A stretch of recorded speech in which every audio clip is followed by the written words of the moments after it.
그들이 이 말을 듣고 마음에 찔려 베드로와 다른 사도들에게 물어 이르되 형제들아 우리가 어찌할꼬 하거늘 베드로가 이르되 너희가 회개하여 각각 예수 그리스도의 이름으로 세례를 받고 죄 사함을 받으라. 그리하면 성령의 선물을 받으리니 이 약속은 너희와 너희 자녀와 모든 먼 데 사람 곧 주 우리 하나님이 얼마든지 부르시는 자들에게 하신 것이라 하고 또 여러 말로 확증하며 권하여 이르되 너희가 이 패역한 세대에서 구원을 받으라 하니 그 말을 받은 사람들은 세례를 받음에 이날에 신도의 수가 3,000이나 더하더라. 그들이 사도의 가르침을 받아 서로 교제하고 떡을 떼며 오로지 기도하기를 힘쓰니라. 사람마다 두려워하는데 사도들로 말미암아 기사와 표적이 많이 나타나니 믿는 사람이 다 함께 있어 모든 물건을 서로 통용하고 또 재산과 소유를 팔아 각 사람의 필요를 따라 나눠주며 날마다 마음을 같이하여 성전에 모이기를 힘쓰고 집에서 떡을 떼며 기쁨과 순전한 마음으로 음식을 먹고 하나님을 찬미하며 또 온 백성에게 칭송을 받으니 주께서 구원받는 사람을 날마다 더하게 하시니라. 아멘.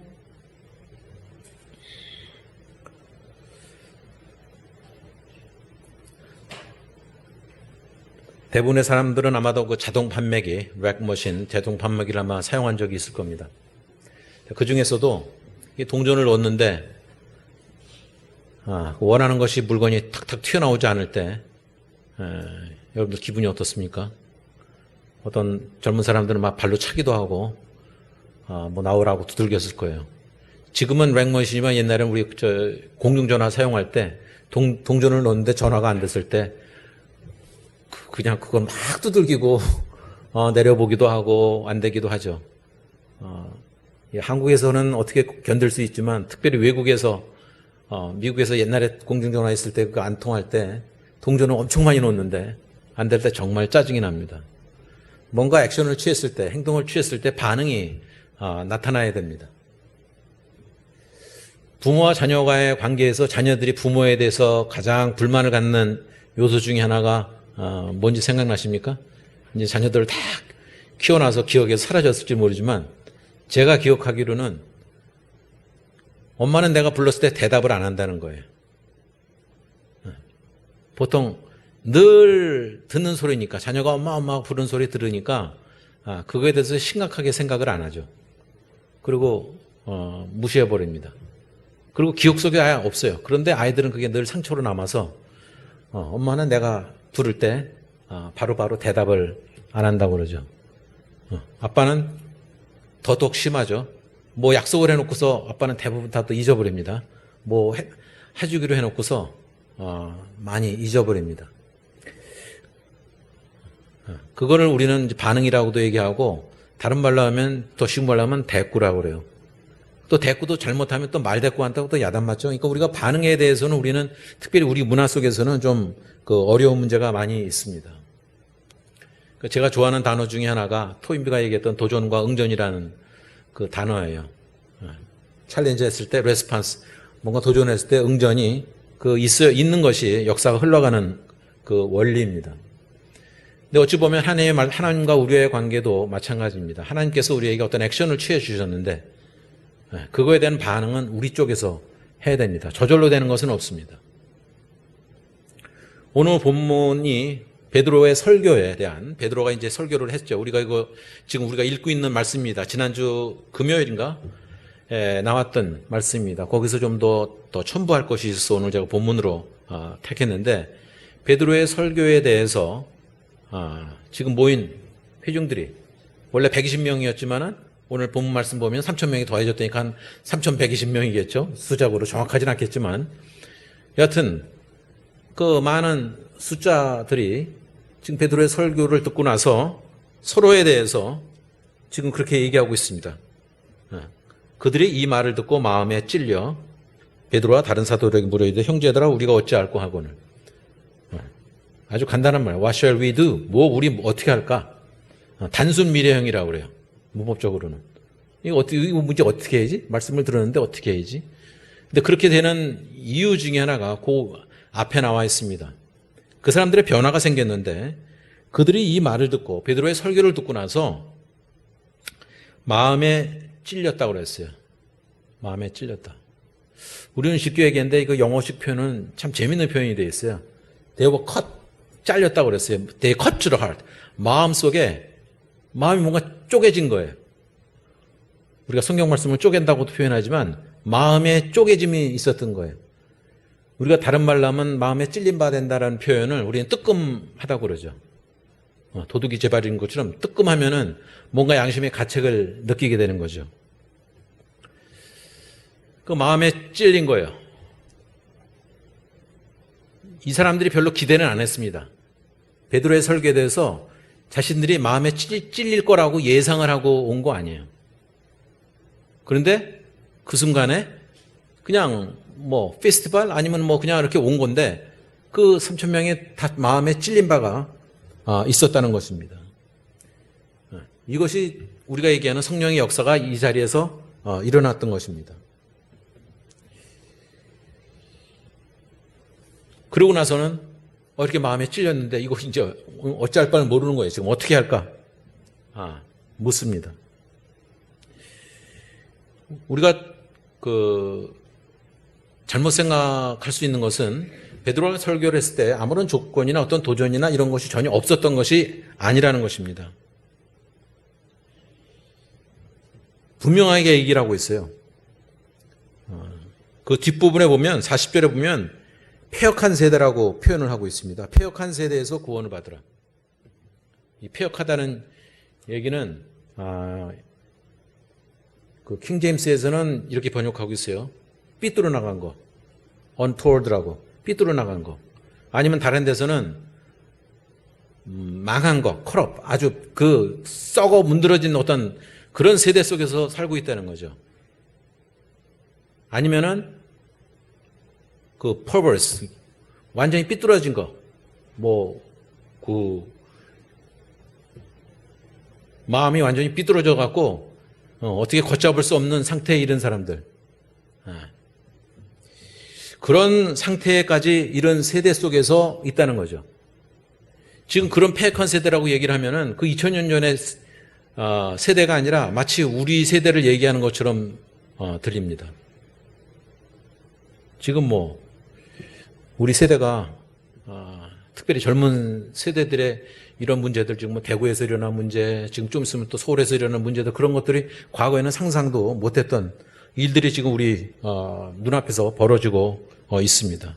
그 안에서 구원을 받으라라고 분명하게, 그리고 그거에 대해서 응답하라고 베드로는 권면하고 있습니다. 하지만 사람들은 그 즉시로 그렇게 반응하지 않습니다. 사람들의 마음이 굳어 있는 거죠. 대부분의 많이 굳어 있습니다. 그러니까 그 전에 우리가 사도행전에서 보듯이 이분들이 은사를 받아서 방언으로 얘기하고 이런 걸 다 했지만 실제로 얻어지는 것은 없었습니다. 놀라움과 조롱 외에는 아무것도 얻지 못했습니다. 은사가 나타났지만 구체적으로 삶의 변화가 없는 거예요. 그런데 이제 사도 베드로의 설교를 듣고 나서, 아니면 복음이 전해지고 나서 그제서야 성령의 확신이 이 자리에 임한 것입니다. 어찌 보면 그것이야말로 하나님께서 원하시는 이제 사역의 시초였습니다. 마음에 찔린 바가 되는 것, 마음이 뜨끔해지는 것, 이런 것이 아마 성령의 확신을 설명하는 가장 좋은 방법이 될 것입니다. 그리고 그거에 대해서 이게 우리의 문제가 있구나, 이제 우리가 어떻게 해야 될까라는 그 책임감을 그제서야 갖는 것입니다. 그 찔린 바 된 것에 대해서는, 컷이란 것에 대해서는 사도 베드로가 경험이 있어요. 요한복음 18장 10절에 보면 예수님을 잡으러 온 사람의 오른쪽 귀를 칼로 자르죠. 그래서 그로 인해서 일어나는 문제는 다 예수님께서 수습을 해야 됐습니다. 그 엉망진창의 그 상황을 바로 사도 베드로가 망했습니다. 그거를 저지르고 말았습니다.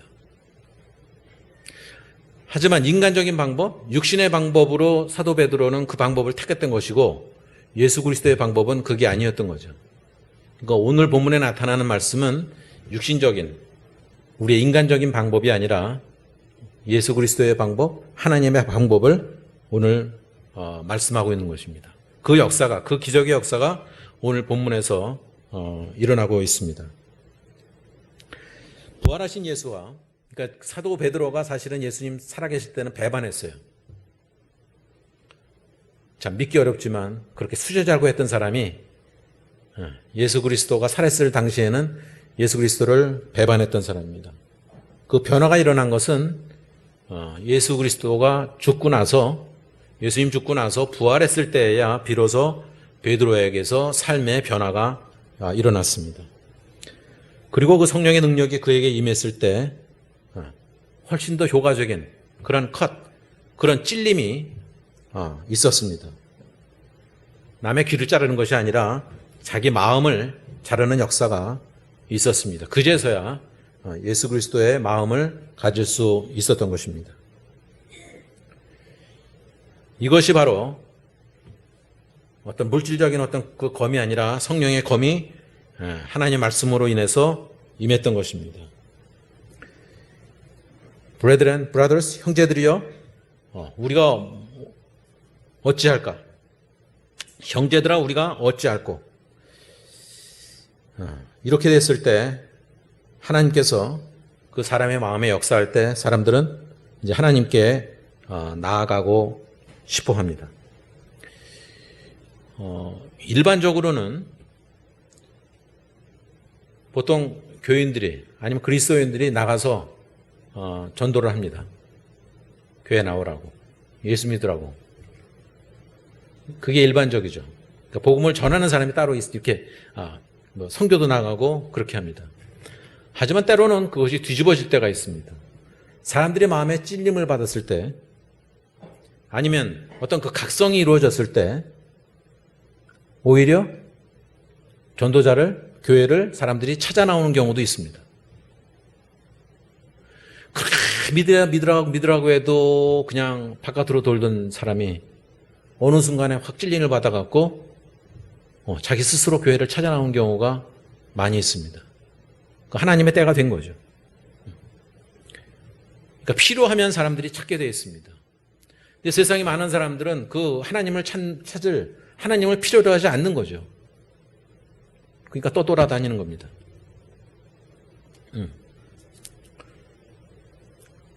자녀들도 그렇죠. 아이들이 뭐 가출을 한다? 자기는 집이 필요 없다 그런 거예요. 근데 나가보니, 뭐 고생 뭐 엄청 하고, 그러다 보니까 집이 필요하면 이제 기어 들어오죠. 하지만 대부분의 경우는 부모는 항상 자녀를 필요로 있다는 것을 나중에서야 깨닫게 됩니다. 어제 저는 좀 먼 곳에 다녀왔는데요.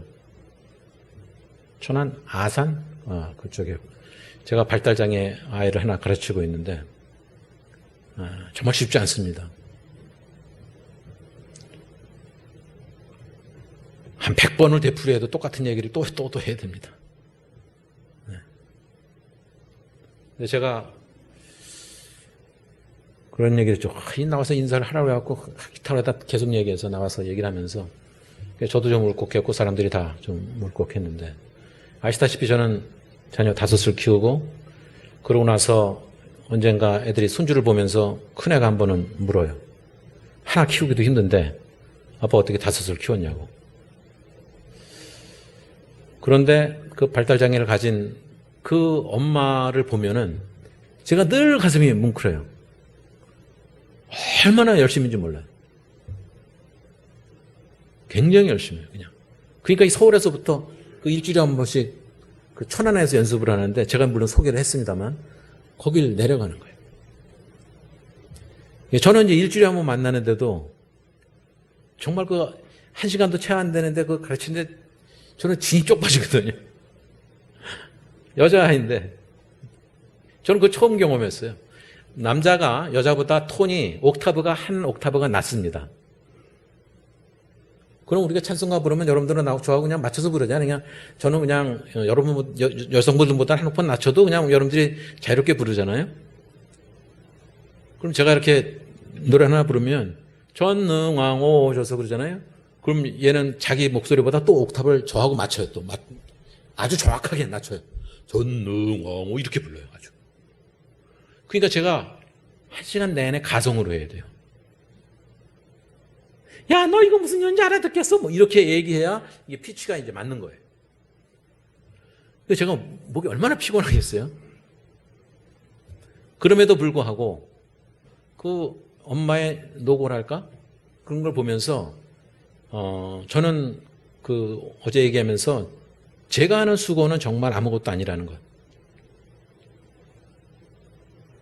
그 5 키운 게 별거 아니라는 것을 그 엄마를 보면서 제가 느껴요.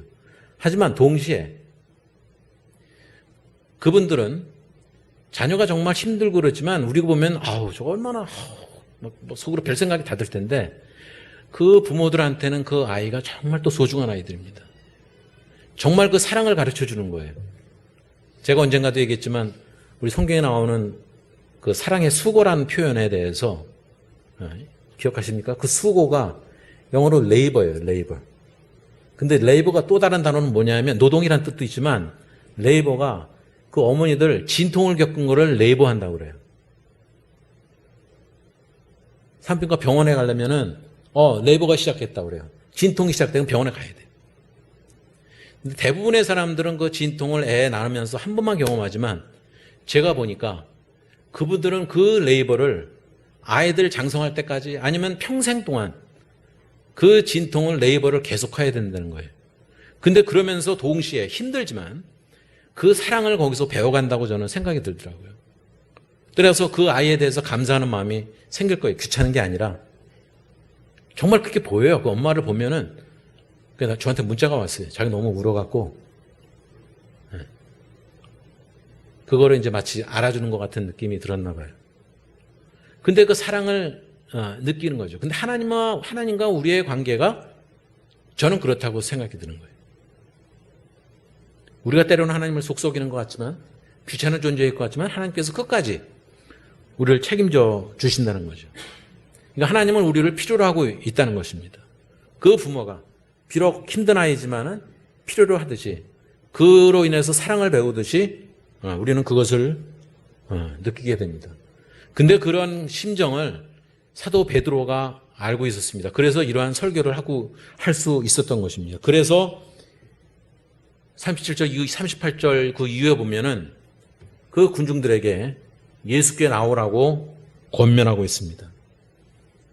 우리가 그 지금 묵상을 보면서 생명의 삶을 보면서 그 이전의 말씀이 예레미야 애가였습니다. 근데 거기서 보면 계속 회개하는 얘기가 계속 나와요. 근데 성경에도 정말 많이 나와요. 세례 요한이 얘기할 때도 회개하라 때가 가까이 왔다 뭐 그런 표현도 하고 예수님도 똑같이 표현하고 그거에 대해서는 똑같았습니다.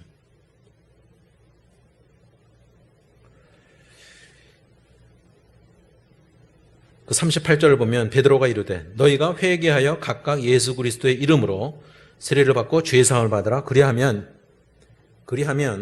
성령의 선물을 받으리니. 근데 이 약속이 너희뿐만 아니라 너희 세대뿐만 아니라 그 다음 세대 아니면 너희 주변에 있는 모든 사람들에게 또 전해진다는 표현입니다. 그리고 또 여러 말로 확증하며 권하여 이르되 너희가 이 패역한 세대에서 구원을 받으라. 자, 이것은 아까 모두에 말씀드렸던 우리가 어찌할 거에 대한 베드로의 대답입니다. 또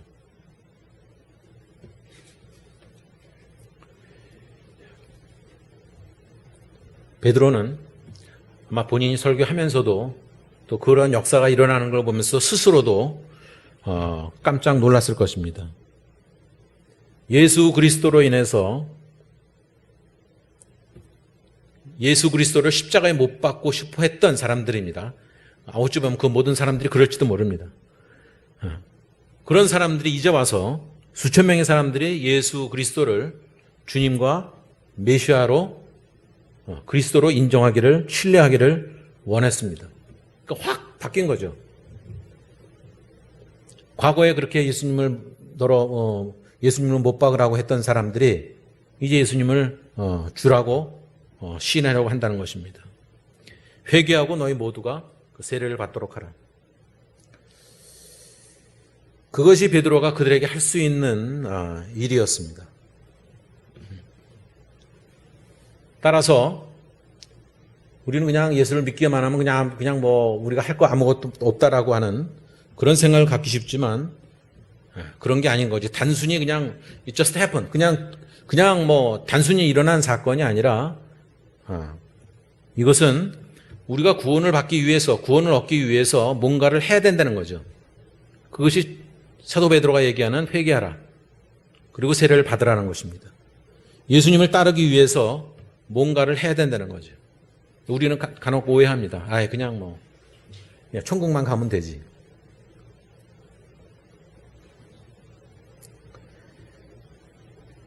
즉 베드로가 얘기하는 것은 네가 할 수 있는 게 아무것도 없다. 그냥 너는 하나님께서 구원을 주실 것이니까 너는 그냥 구원만 받으면 돼. 이렇게 얘기하지 않았다는 것입니다.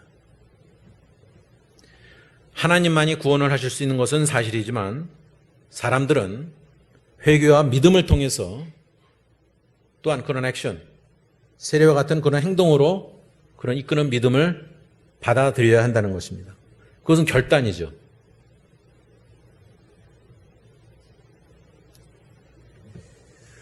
베드로가 첫 번째 얘기한 것은 우리가 교회에서 누누이 얘기하듯이 회개란 것이었습니다.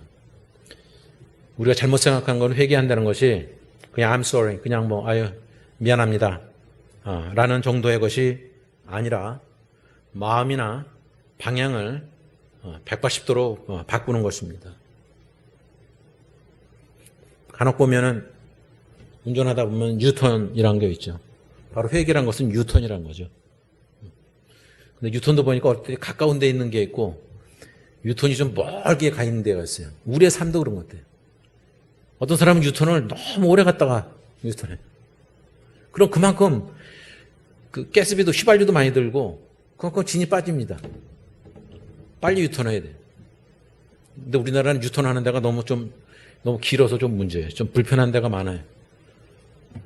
저만 그런 줄 알았더니 그 얘기를 안 하고 있었더니 미국에서 온 친구가 그게 똑같이 하더라고요. 경부 고속도로 한번 잘못하면은요, 저는 20km까지 가본 적 있어요. 그럼 자기 자리로 돌아오면 왕복 40km를 달려야 되는 거예요. 그래서 사람들이 무리해서 운전을 하는구나. 잘못 들어와서 싶을 때 사람들이 그냥 저 그것도 봤어요. 그냥 백으로 빠지는데 못 빠졌으니까 그냥 고속도로를 거꾸로 와갖고 그 엑sit 빠져나가려고. 그 어마어마하게 위험한 건데 한 번 잘못 나가면은 막 20km 그 10몇 킬로 적어도 그렇게 달려가야 되니까 그거를 아는 사람은 그 위험한 일을 하게 되는 거죠. 이것도 좀 생각해 볼 문제예요. 여러분들은 전혀 그런 게 불편함이 없죠. 죄송한 얘기지만 미국은 대부분의 경우 1마일마다 다 빠져나올 수 있게 됩니다. 엑sit 넘버가 있어요. 이렇게 출구 넘버가 있어요. 134, 135, 136 그러면 134에서 136까지는 2마일 차이라는 거예요. 1마일마다 이렇게 있어요. 다. 언제든지 돌아올 수가 있습니다. 그러니까 회개란 것도 그런 기회를 우리가 가져야 돼요. 우리 자녀에 대해서도 기다려주는 것.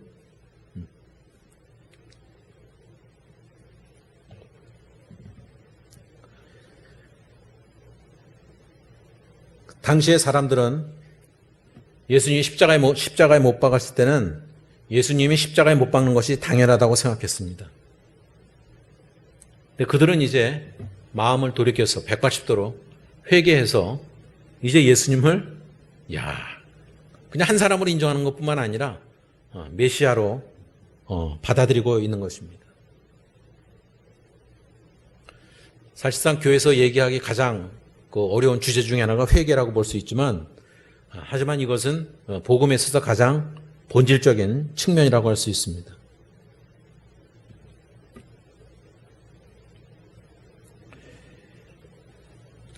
아까 말씀드린 세례 요한도 그랬고 예수님도 그렇고 천국이 가까웠다고 표현하고 있습니다. 이 베드로가 이 복음을 전파할 때 첫 번째 한 일도 회개하는 것부터 시작했습니다. 그저 우리가 또 오해할 수 있는 거는 회개란 것이 하나님 앞에 나가면 그냥 회개란 거 해야 돼. 그냥 일종의 절차, 마치 뭐 극장 들어갈 때 티켓 끊듯이 그런 정도의 과정이 아니라 그 자체를 얘기합니다. 하나님께 나아가는 것이 무엇인지를 설명하고 있습니다. 우리가 하나님께서 반대하시는 것들에서 어게인스트 하는 것, 그런 것에서 돌이키지 않고서는 하나님께로 향할 수가 없다는 것입니다. 그런 의미에서 보면 회개라는 것이 단지 무거움만 주는 것이 아니라 우리에게 정말 그 갈등하게 하고 고민하게 하는 것뿐만 아니라 큰 소망의 말씀이 된다는 것입니다. 지금까지 가던 길, 지금까지 우리가 힘들고 어렵게 살던 그런 것에서 그걸 계속할 필요 없이 하나님께로 돌아올 수 있는 길을 제시하는 것입니다.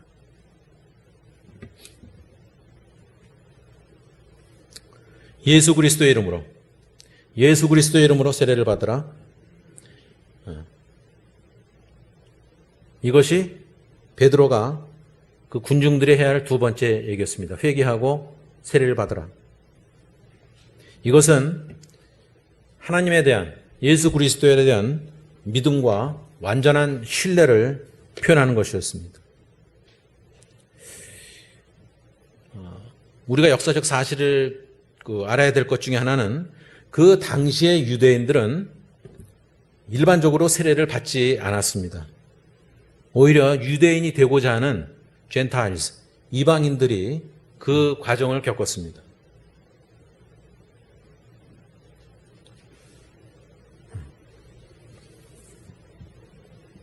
그러니까 우리는 그걸 단순하게 생각하기 쉽지만 그들에게는, 그 지금 모인 사람들에게 있어서는 이건 대단한 사건 중에 하나였습니다. 또 신학자는 이렇게 얘기했어요. 물로 세례를 받는 것이 어떤 회심의 상징으로 기대된 것이긴 했지만 구원을 위한 필수 불가결한 조건은 아니었다고 얘기하고 있어요. 그러니까 그거 없어도 세례를 받지 않아도 구원받는 거하고는 상관없다는 거죠. 구원을 받을 수 있다는 것입니다. 근데 그 약속은 우리와 우리 자녀들과 멀린 사람들에게 다 주어지는 것이라고 그랬어요. 그리고 그 과정을 통해서 믿음과 또 하나님께 대한 순종을 나타냈을 때 그 성령의 은사가 원래 제자들에게 주어졌던 것처럼 모든 사람에게도 똑같이 주어질 수 있었다는 것입니다. 그 제자들 가운데서는 그 영광스러운 역사를 봤고 베드로는 그것이 모든 사람에게 전달될 수 있다고 선포한 것이었습니다.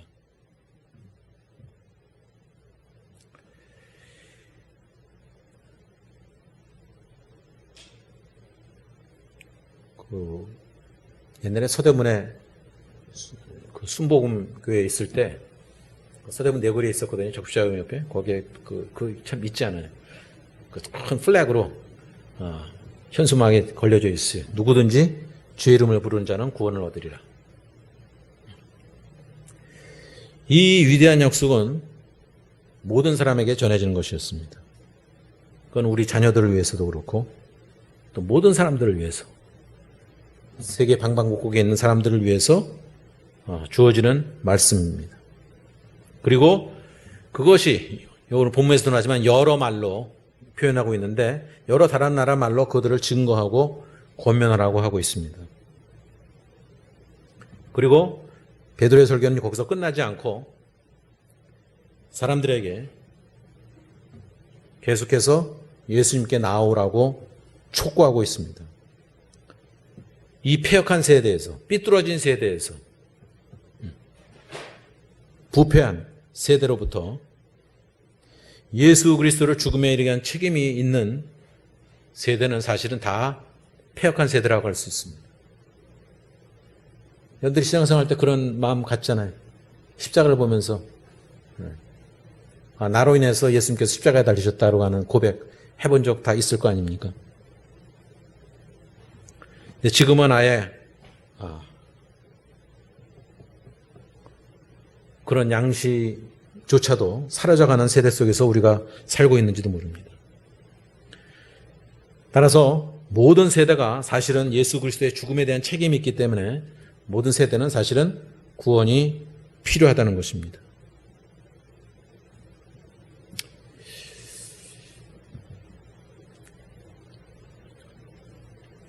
지금 우리나라뿐만 아니라 미국에 있는 교회도 마찬가지죠.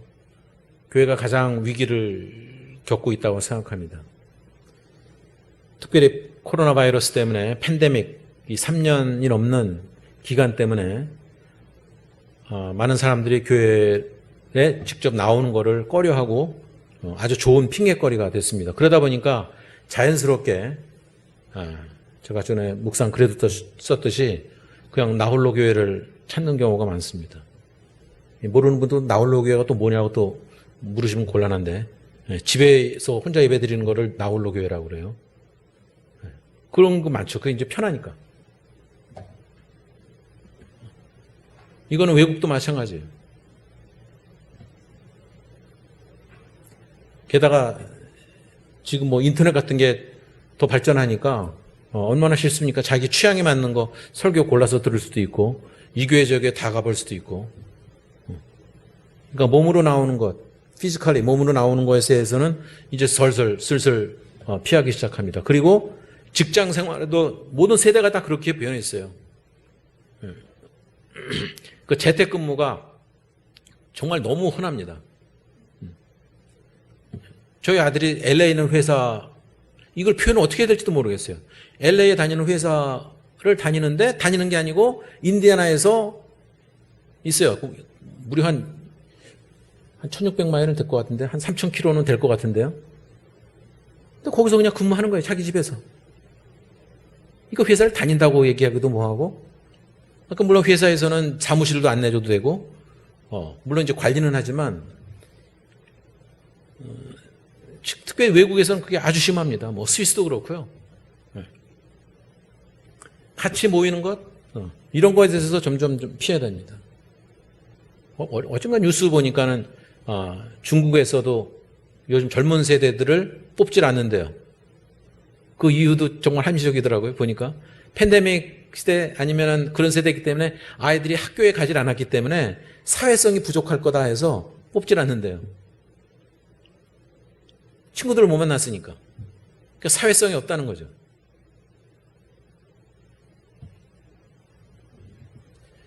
이 군중 3,000명이 넘는 사람들이 모여있다는 건 정말 대단한 사건이었습니다. 지금 우리만 해도 이런 모임 갖는 거조차가 힘듭니다. 그 1914년에 빌리 그레엄 크루세이드 전도 집회 했을 때 저도 갔지만 그 걸어서 여의도까지 걸어서 그 열정을 갖고 정말 많은 사람들이 모였죠. 그 당시에는 뭐 100만이라고 표현했지만 제 생각에 100만까지는 아니었을 거예요. 그냥 그 세면 바닥에 앉아갖고 몇 시간을 앉아갖고 그런 열성들이 있었죠. 근데 지금 여의도에서 누가 집회한다 그러면 얼마나 모일까요?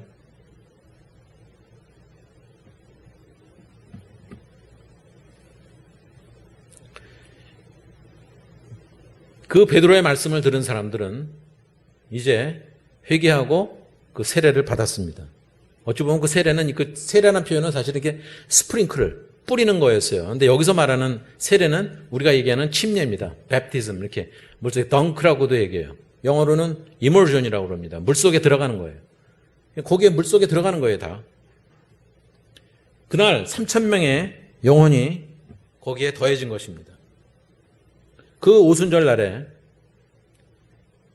120명이 신노뿐만 아니라 하루 만에 그 교회가 110명에서 3,120명으로 늘어난 것이었습니다. 어마어마한 사건이죠. 그런 거를 기대하지 않았음에도 불구하고 그런 역사가 일어났던 것입니다. 자, 우리는 그렇게 생각할 수 있어요. 만약에 우리가 이렇게 스프링클 한다면 이렇게 찍어서 이렇게 되면 3,000명을 이 세례 주는 거는 불가능했을지는 몰라요. 근데 이거는 뭐 그냥 한꺼번에 3,000명이 물속에 들어가는 거기 때문에 가능하죠. 여러분들 혹시 침례교회 가보셨습니까? 침례교회는 이 강단성이 뒤에 침례탕이 있습니다. 그래서 이렇게 거두면은 거기서 같이 침례를 줘요. 한 가운을 입고서 그렇게 해요. 아니면은 미국의 지금 UMC, 우리가 말하는 연합감리교회 경우도 이거 스프링클보다는 세례보다는 본인이 원하면 그 뵙티즘을 합니다. 이몰전을 합니다. 그러면 날을 정해서 강이나 그런 데로 나갑니다. 그래서 많은 사람들이 모여서 지금은 이제 그것이 바뀌었어요. 장로교나 감리교도 선택에 따라서 가서 실제로 합니다. 침례를 줍니다. 그러니까 이 당시에는 그 성전 있는 그 산, 템플 마운트, 그 산에는 정말 많은 양의 물이 있었고 또 웅덩이와 저수지가 있었기 때문에 그것이 충분히 가능했던 것입니다. 이걸 보다 보니까 한 가지 역사적 사건이 있더라고요. 1990년에 Summer Harvest Crusade라는 게 있었어요. 그러니까 여름 추수 크루세이드, 십자군? 그러니까 그런 크루세이드가 있었는데 옛날에 빌리그램 크루세이드 하듯이 그 당시에 대략은 한 5천 명 정도가, 그러니까 미국 역사상 가장 많은 사람들이 한 번에 그 침례를 받은 사건이 있었습니다. 그러니까 이거는 큰 문제가 되는 것은 아니었어요. 상식적으로는.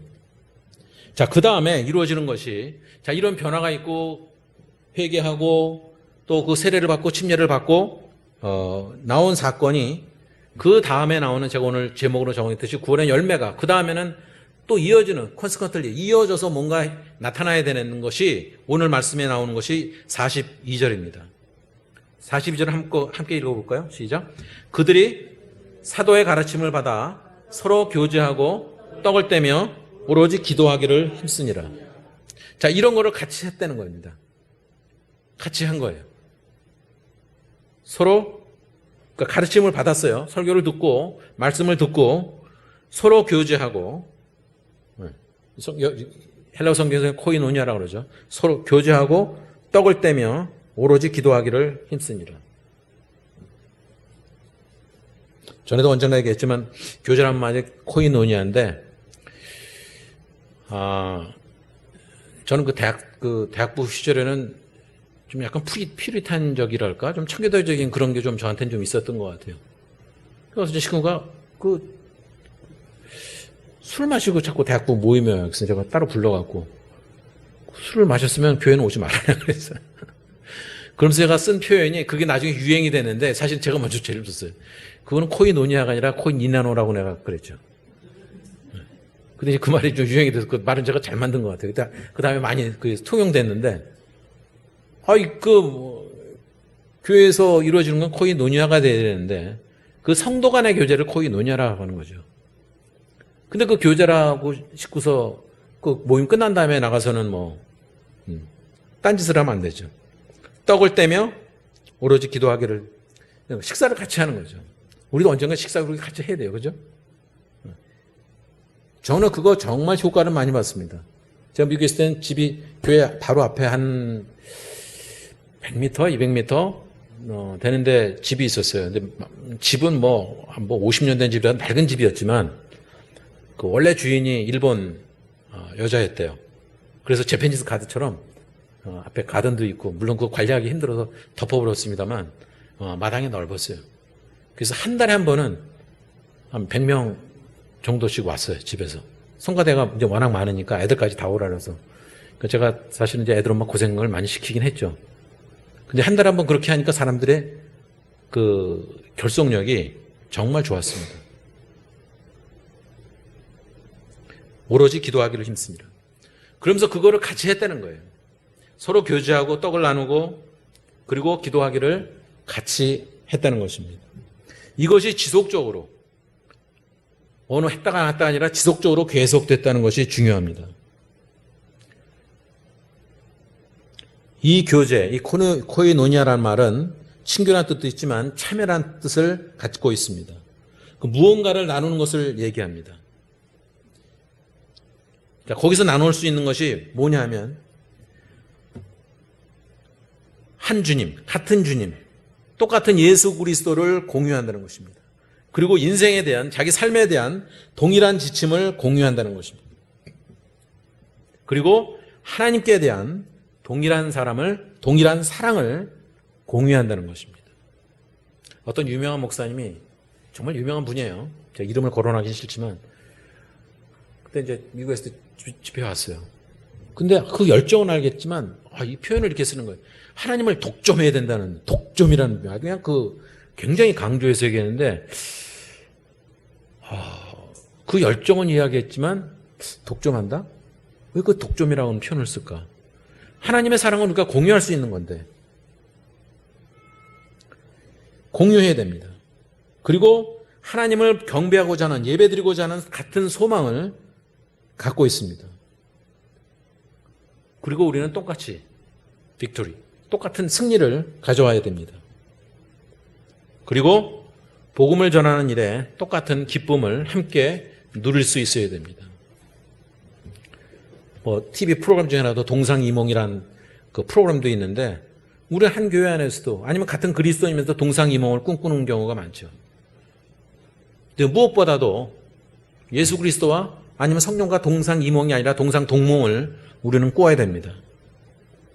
이런 작업들이, 그 말씀을 듣고 나서 회개한 다음에 이것이 계속적으로 이어졌다는 것을 기억해야 됩니다.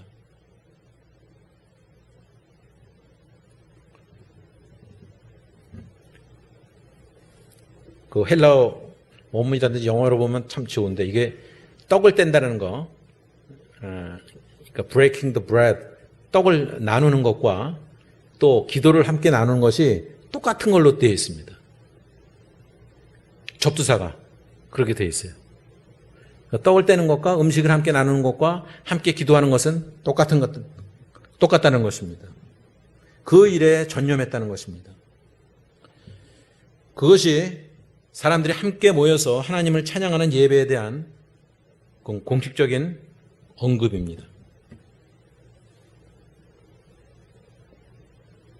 자, 그러자, 그 다음에 있는 말씀들, 43절부터 47절에 나오는 말씀들이, 이것들이 이제 그 표적들로, 우리의 열매들로 나타나는 모습이 되어야 됩니다. 이것이 하나님의 능력의 증거가 그 다음에 나타납니다. 사람마다 두려워하는데 사도들로 말미암아 기사와 표적이 많이 나타나니. 놀라운 일들이 이제 막 생기는 거죠. 사람들이 상상하지 못하는 놀라운 일들이 많이 생기고, 기적 같은 일들이 생기는 거죠. 아마 여러분은 내가 그리스도인이 된 것만 해도 뭐 기적이라고 생각하면 더 이상의 기적을 바라지 않을 수도 있겠지만은, 그 외의 기적들이 정말 많이 있습니다. 그런 기적들이 일어난다는 거죠.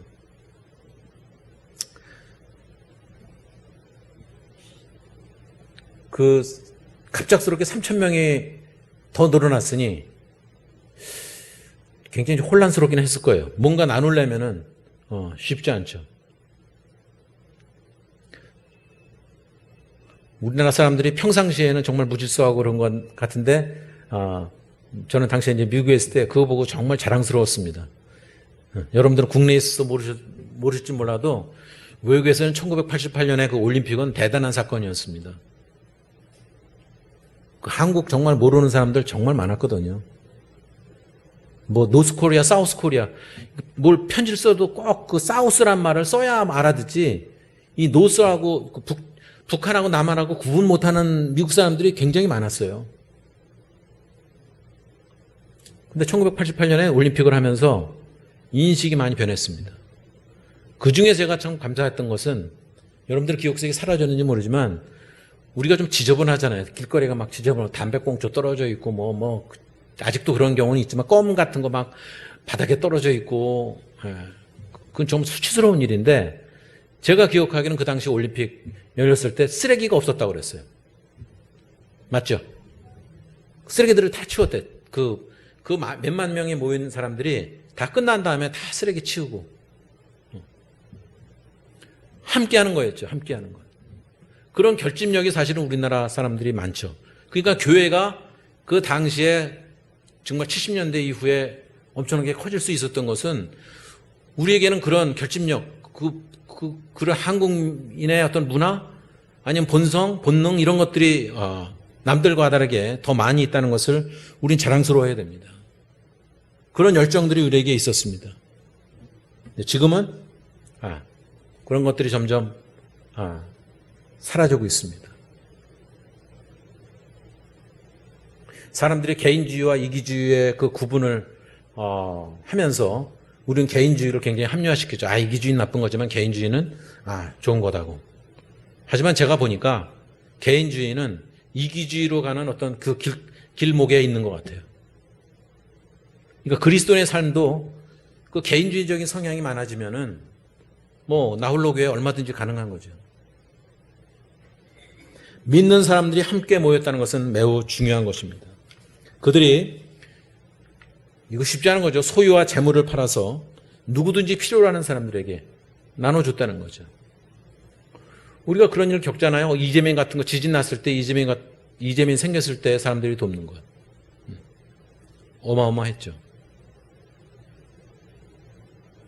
미국에서 가장 큰 사건이 그 루이지아나에서 있었던 쓰나미였습니다. 그 카트리나라고 하는 그 루이지아나 뉴올리언스 같은 데는 완전히 그냥 쑥대밭이 됐으니까요.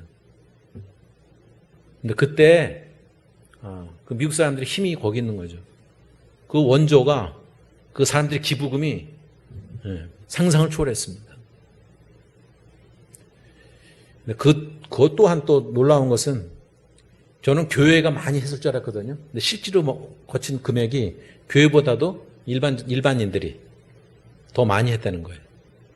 그러니까 저는 그 안에 기독교적인 그 사고 방식들이 미국 사람들한테 있죠. 본인들은 아니래요. 제가 신학교에 있을 때 신학 교수가 물어봐요. 그 학생들에게 물어봤어요. US가 미국이 기독교 국가라고 생각하느냐? 반 이상이 아니라고 그러더라고요. 저보고 물어봐요. 한국인으로서는 미국을 어떻게, 나는 미국 사람들이 미국이 기독교 국가라고는 생각을 한다고. 그 저변에 깔려 있는 것이. 미국 사람들 스스로는 그렇게 생각하지 않는다는 걸 듣고서 제가 깜짝 놀란 적이 있습니다. 근데 우리는 거꾸로 되어 있죠. 교회 다니는 사람들은 많지만 기도적이지 않은 삶을 사는 사람들이 많다는 거죠. 그리스도인 가족들은 이 한 형제자매들, 이 은혜를 받은 사람들은 함께 살면서 성장했습니다. 날마다 한 마음으로 성전에서 한 마음으로 떡을 떼고 기쁨과 그 순전한 마음으로 음식을 먹으면서 하나님을 찬양하고 모든 백성에게 은혜를 끼쳤다고 그랬어요. 여기서 제가 또 확 와닿는 것은 그거였습니다. 마지막 절에 보면 하나님을 찬미하며 또 온 백성에게 칭송을 받으니, 이 칭송을 받았다는 것은 주변의 모든 사람들에게 칭찬을 받았다는 거예요. 교회 다니는 사람 같다. 교인답다. 하나님의 사람답다라고 하는 그런 칭찬을 받았다는 거죠. 얼마 전에 누굴 만났더니 그 똑같은 얘기하는 거예요. 자기 교회 안 나간대. 교회 다니는 사람들한테 시험 들어갔고 안 나간다는 거예요.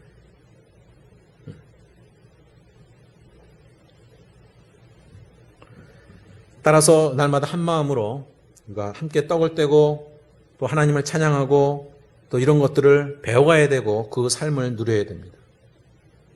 하나님을 찬양하고 모든 백성에게 은혜를 입는 그런 삶은, 그런 경험들은 사실은 어찌 보면 굉장히 단순한 거였습니다. 그것이 우리가 따라야 할 모범일 것입니다. 그리고 그러자 하나님께서는 구원받는 자들을 날마다 교회에 더해 주셨다고 했습니다. 우리가 인위적으로 하는 것이 아니라 우리의 삶을 통해서 성령의 열매를 거둘 때, 그것이 구원의 열매를 거둘 때 하나님께서는 우리를 통해서 더 큰 역사를 이루실 줄로 믿습니다.